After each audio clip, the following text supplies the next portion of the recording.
Mandaluyong, hello Jenny.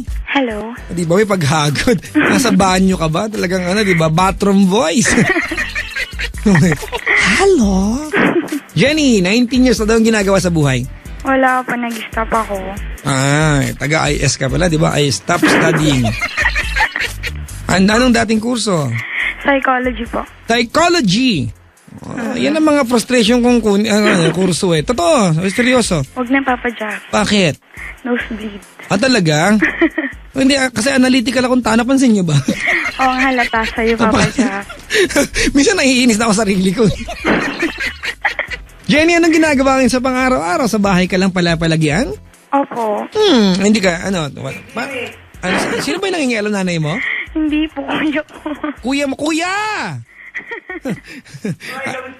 Oy, close kami nito. Feeling close, Papa Jack, kung huwag na pakinggan. Kuya, tahimik ka muna, yung little sister mo. May problema, wala ka na maitulong, nangingialam ka pa. Tama. Anong pangalan ni kuya? Joshua. Joshua. Joshua, tahimik ka muna, ha? Huwag kang magulo! Relax, Papa Jack. Jenny? Po. Okay, sige. Gaano katagal ka na nahinto? Ano po? Gaano katagal ka na nahinto? 1 year pa lang po. 1 year. Kailan magtutuloy ulit? Opo, sa ano pa, June? Sa June. Opo. Alright, at least makakapagtuloy na. Good luck sa magiging pag-aaral, ha? Thank you, Papa Jack. Anong pinagkaabalan sa isang buong taon? Doon ako sa Tarlac eh. Doon ako kila mama. Di Ilocana ka manang. Siyempre naman. Nyakan manang. Naimastik ka ba tiganotong niya? Naiintindihan ko nga, Papa Jack, pag nag-ilong ka minsan eh. Data ka. Nagkagkamal, tigurama di ako lungog. Tado. Parang ang lalim naman. Sabi ko, di ba, mangdakot ka o mangdakma ka ng isdang gurami sa ano? Hindi ko pa na-try yun. Alin? Yung mangdakot ng gurami. Oo, di ba? Huwag mo na i-try ito eh. Patulan ba ako? Sige, dali. Kwentahan mo ko baka sakali maitulong ako sa'yo. Ano kasi, ganda kasi yan, Papa Jack. May boyfriend ako. Oh. 2 months pa lang kami, magti-3 months pa lang po kami. And then, Natawa naman ako dun. hindi, magti-3 months lang kami, ganyan. Kaso, nagdadalawang isip ako kung itutuloy ko pa ba yun o hindi na. Bakit? Malandi siya eh. Ganon. Bakit? Manong kalandian ang ginagawa niya? Hindi, I mean naman, sinasabi niya naman na mahal niya ako. Kaso, nagda-doubt ako kasi, sa Facebook niya lagi, natatry niyang maglagay ng, sa status niya, maglagay ng kung sino-sinong babae, samantalang akong girlfriend niya, hindi niya malang matry na mag-post ng kahit I love you sa akin. Ayan. Ako todo. Kumbaga, isang malaking katotohanan. Boys, sabi baka hindi nare-realize, small things matter sa babae. Kaya nga, Papa Jack, sabi diba? ko sa kanya. Masaya yan pag binigay mo ng kotse na mamahaling singsing na may diamante. Pero mas masaya yan pag sinabi mo silang sa umaga-umaga, di ba? You look beautiful early in the morning. Alam mo lagi, Papa Jack, pag nag-Facebook ako, tinatry ko laging mag-good morning sa kanya, mag-I love you doon sa Facebook niya. Baka naman kasi tulog pag umaga, boyfriend. Hindi na, Papa Jack. I mean, kahit gusto ko lang yung, kahit sa simpleng message ko lang na yun. Ma-appreciate na yun, kaso... Ano yung halimbawa ng mga pinopost niya sa Facebook na yan? Katulad nito, nung last na, kasi kanina nag-open ako ng account ko. Ngayon may nabasa ako doon. Pero hindi ko muna in-open yung Facebook. Ang in-open ko yung Facebook niya. Ba't kasi nangingialam ka ng Facebook namin? Hindi pa, Jack. I mean, parang wala lang. Trip ko lang na i-open yung Facebook niya. Kasi hindi ko naman in-open yun eh. Parang naisip ko lang na i-open ko ngayon. Tawag dyan ay... Woman's extinct. Hindi syempre may hinala na ako. Parang ayoko lang. Parang sabi ko, ayokong magkatotoo yung hinala ko. Alam niyo ba yung woman's instinct, it only works pag babae ka, di ba? It only works towards a guy. It will never work pag babae yung patutungkulan mo dyan. Patuloy. Hindi kasi di ba, Papa Jack, di ba parang pag babae ka, gusto mong magtiwala sa boyfriend mo, kaso parang mahinala ka talaga. Gagawa ka din ng parang para mahuli yun. Kasi ayaw mo din naman magpakatanga sa kanya. Of course, tama diba? Yan. Tama. O di yun, nung in-open ko yung Facebook niya, may nabasa ako dun sa status niya, kasi may, nung Teka lang, sorry Sige po. Please walk me through this because I do not have Facebook, Hindi ko alam gumamit ng Facebook. To be honest, mga kaibigan, kanina nag-click ako ng profile, para bumalik ka sa homepage mo, kilig mo yung pangalan, di ba? Sabi sa akin ni Mahal, wow, alam. Sabi ko, Diyos ko naman, isang buton may kantsaw. Hindi ko talaga alam. Hindi ba kayo friends sa Facebook? Nung boyfriend ko po, Oo. friend po kami. So, pag halimbawa inopen mo yung Facebook mo, hindi mo makikita ng post na to? Hindi po, kasi depende po yun eh. Ibig po, sabihin ang tawag doon? naka-hide po minsan sa akin. Pwede na pong i-hide yun kung sinong gusto niyang taong i-hidean yun. Sa settings? Opo, may So, ano kumbaga, po ganun siya na talagang tinanggal ka niya sa mga taong Opo. Hindi papadyak na kayo relationship kami dalawa. Alam niyo na, may paraan na tayo. Ay, hindi ako kasama dyan. Wala akong Huwag Facebook. naman. Yung mga lalaking yan. Oh. Tsaka, ayan. Tapos, Tapos, naka-in-relationship naman kami, kaya parang panatag yung loob ko na, sige, hindi man bababa ito kasi naka-in-relationship kami. yung mga lalaki parang ninjas, di ba? Silent worker. Magaling kayong dumiskarte. Huwag mo na kayo dama, nagbagong buhay na ako. I found the one. Dali. Tapos yun, di parang panatag na yung loob ko na hindi siya mamabae kasi alam ko din yung Facebook niya. Alright, the chase. Ano nakita mo? Wait lang, Papa Jack. Kuya, ano po? Ano ba yan? Sinain? Nanay ko po. Nanay mo? Dumating po yung nanay ko. Nanay mo? Opo. Ano gagawin natin? Wait lang Ayan, Doyo. Bakit? Hello. Sige po. Dumating nanay mo, tayo naman umalis. Pinapakinggan niyo, Papa Jack. Hayaan mo na, nagdaan din nanay mo dyan. Tanong mo nanay mo, Mami, kailan first kiss mo? Naku, lagot ako na. Ano nakita mo sa Facebook niya? Tapos yun, nakita ko sa status niya. Sabi niya doon, nagmumukha lang akong tanga kung babatiin pa kita ng personal. Buti na lang pala pinigilan ko yung sarili ko na hindi kita binati ng personal. And this does not pertain sa iyo. Ano po? Nothing. I was just asking you actually. Yung post niya na yun, hindi pa tungkol sa iyo. Hindi po. Oh, para kanino? Yun nga po sa ex-girlfriend niya, yun. Gano'ng katagal sila? Ibang taray. Ano po? Gano'ng katagal sila? Ewan ko, mahigit 2 years po ata, 1 year lang. Close ba Pero kayo? yun yung first love niya. Pero hindi mo alam.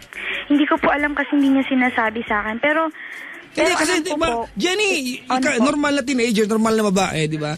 Opo. Kasi sa relasyon, mga kaibigan, mas matanong ang babae sa nakaraan ng kapartner Tama. niya than guys na matanong sa ex.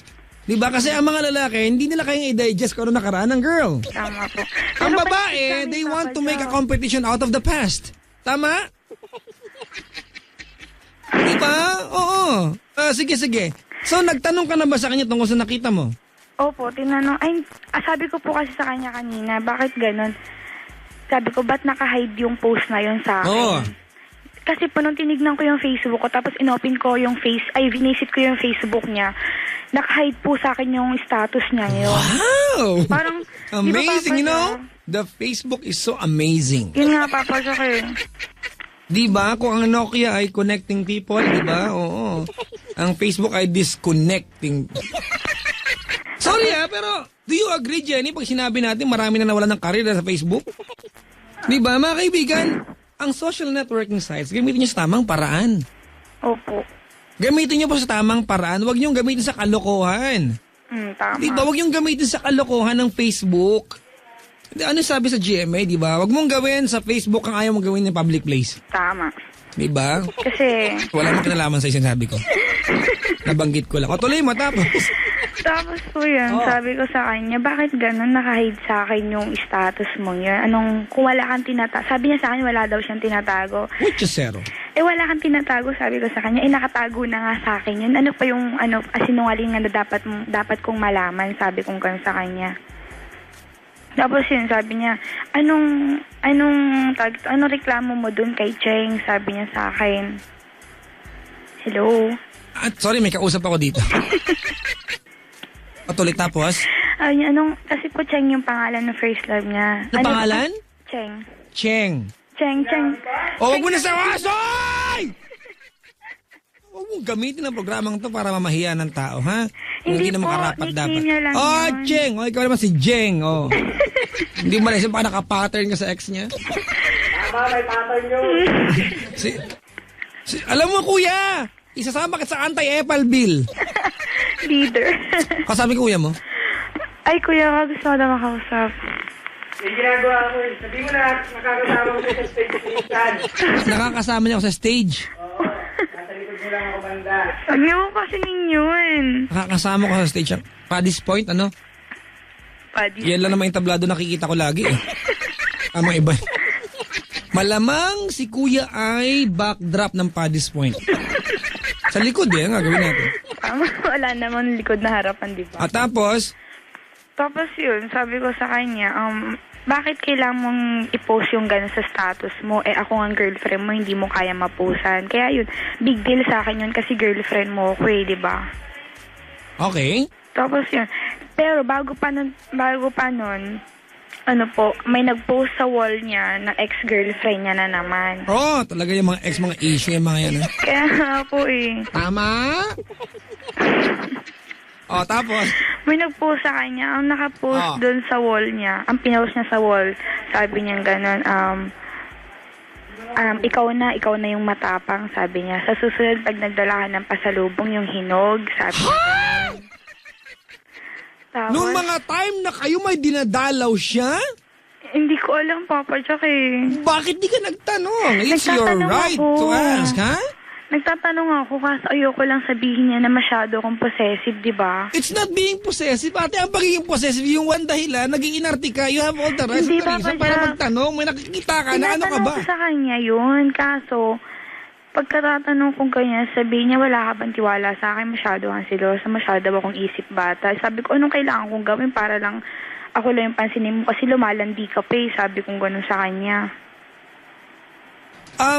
Bago tumuloy, Jenny, it's very clear sa usapan natin na your boyfriend is not completely honest and transparent sa iyo. Di ba mali? Opo. Clear yan. Pero, tell me, how did this came about, itong relasyon ninyo? Paano kayo nagkakilala? Saan kayo nagkakilala? Paano nagkaroon ng komunikasyon Ano po? ng Jenny at ang boyfriend na yan? Ganito po kasi yun, nagkakalala kami ng fiesta last year. Wow, Last year banderita ata. siya. Ikaw naman ay... Nung last year pa po. Last year. Opo. Tapos, nagkakalala po kami kasi po yung best friend kong babae, may boyfriend, yung boyfriend niya, best friend niya din. So, ibig sabihin, you were acquainted for 2 years. Opo. Okay, tapos nung recently, 3 months ago, naging kayo. Hindi, ano po? 3 months ago, naging kayo. Opo. Okay. Gaano katagal ang ligawan process? Ano po kasi no first, niligawan niya na ako noon bago mag 1 year. Kaso binasted ko siya kasi may boyfriend ako noon. Sabi ko, ayoko lokohin yung boyfriend ko dahil lang sa'yo. Ayan. Opo, naging honest ako nun sa kanya. Tapos, yun nga po, nung time na yun, may nililigawan siya. Yun nga yung ex-girlfriend niya na nag-post sa wall niya. Ganon. So, para malinawin natin, Jenny, kung ano man naganap ng time na binasid mo siya after mo siyang busted din, these are irrelevant things, di ba? Opo. Ang problema dito, parang bit-bit niya yung mga naganap mula nung binasid mo siya hanggang naging kayo. Parang meron pa rin anino na nakaraan. Bakit na, Papa Ja? Ano no? Bakit? Paano nangyari yun? Tanong mo siya, ako ba siya? Wala ko sa'yo. Kasi wala, sige na nga. Ano ang gusto mong tanong sa akin yung gabi, Jenny? Dapat ko pa bang ituloy yung relasyon na ganun? O hindi na kasi syempre unfair na masyado sa akin, masyado na akong... Nagtanong ka ba sa kanya, Jenny, na nanliligaw yan kung meron pa siya mga bagay na kailangan Opo, i-settle? lagi ako nagtatanong sa kanya. Sinecure mo ba yung lugar mo sa buhay niya bago mo siya sinagot? Ano po? Sinecure mo ba? Ibig sabihin, nagtanong ka ba kung may girlfriend ka, may mahal ka pa iba, mahal pa ex mo? Lagi tinatanong ko po sa kanya yun. Sabi ko, ayokong ligawan mo ako dahil lang panakit mo tas akong ganyan. Tapos sabi niya sa akin, hindi naman kita liligawan kung hindi kita gusto. Well, very clear na hindi niya tinutupad yung naging pangako niya sa'yo, di ba? Kasi, iba kasi yung pagiging possessive, di ba? O iba yung magtatataray ka, iba yung magagalit ka nang walang dahilan, nang aaway ka ng jowa. Kaya lang, wag may nakikita kang ganyan, karapatan mo na magtanong, di ba? Yun nga po sabi ko sa At kanya. obligasyon na yung mga lalaki na ipaliwanag yung mga bagay na hindi komportable.